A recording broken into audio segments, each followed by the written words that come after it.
آپ جانتے ہیں کہ ایک روزے کا اجر کیا ہے؟ آئیے ہم آپ کو بیان کرتے ہیں۔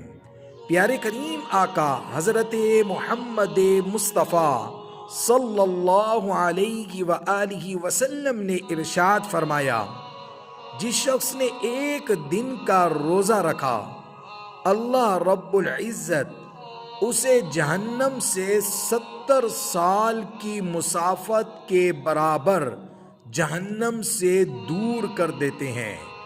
آپ اب اندازہ لگائیے کہ ایک روزے کا اتنا بڑا اجر ہے کہ جو شخص اب پورے روزے رکھے گا تو اللہ رب العزت اسے جہنم سے کتنا دور کر دیں گے۔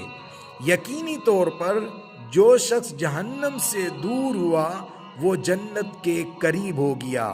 اللہ رب العزت ہم سب کو رمضان المبارک کے تمام روزے رکھنے کی توفیق عطا فرمائے۔